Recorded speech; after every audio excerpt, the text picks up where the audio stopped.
নমস্কার সবাইকে, কেমন আছো তোমরা সবাই? আশা করি সবাই খুব ভালো আছো। আমার চ্যানেলে তোমাদের অনেক অনেক স্বাগত জানাই আবারও। দেওমালির কিন্তু প্রত্যেকটা ব্লগ অলরেডি আপলোড হয়ে গেছে আমার চ্যানেলে। তোমরা যারা এখনও দেখোনি তারা প্লিজ চ্যানেলে গিয়ে একবার দেখে নিও। আর ওকে, তোমাদের জন্য আমি ডেসক্রিপশানের লিঙ্কটা দিয়ে দিচ্ছি, তোমরা গিয়ে দেখে নিতে পারো।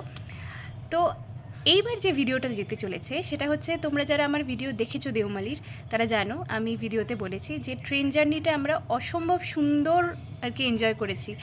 এত ভালো লেগেছে আমাদের ট্রেন ছিল হাওড়া জগদলপুর সম্বলেশ্বরী এক্সপ্রেস। গোটা ট্রেন জার্নিটা আমরা এতটা এনজয় করেছি, বাইরের সিন অসম্ভব সুন্দর। মানে আমরা ট্রেনে বেশিরভাগ সময় ওই দরজায় দাঁড়িয়েই ছিলাম। আর শুধুমাত্র আমিই নই, আমি, আমার দুই দাদা বৌদি, এছাড়াও ট্রেনে যারা যারা আরও প্যাসেঞ্জার ছিলেন তারা মানে ক্যামেরা নিয়ে ওই দরজার বাইরেই একদম মানে ক্যামেরাটা দিয়ে তুলছে ভিডিও দরজা থেকে। মানে আমরা ওই দরজায় দাঁড়িয়েই সিন দেখতে দেখতেই গেছি, আনন্দ করতে করতে, মানে দারুণ মজা করেছি। তো এত সুন্দর সুন্দর সিন বাইরে, এত সুন্দর প্রকৃতি, মানে প্রকৃতি দেখে যে আমাদের মনটা মানে যেতে যেতেই আরও ভালো হয়ে গেছিলো।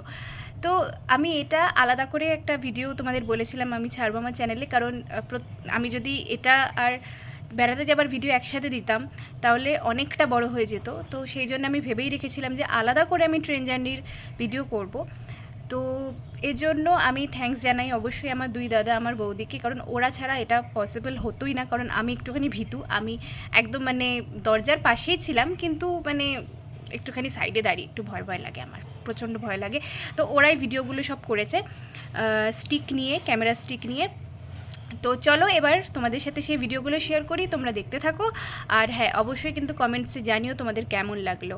আর তোমরা যারা দেওমালি যাওয়ার কথা ভাবছো তারা অবশ্যই আমার ভিডিও তো দেখোই, কারণ আমি ভিডিওয় সব কিছুই মেনশন করে দিয়েছি।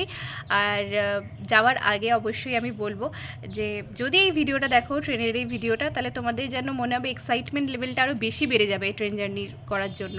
তো চলো এবার বেশি কথা বলবো না, অনেকটা কথা হয়ে গেছে, ভিডিও আবার বেশি বড় হয়ে যাবে। ওকে, তো চলো এবার আমি ভিডিওটা শুরু করছি, দেখতে থাকো।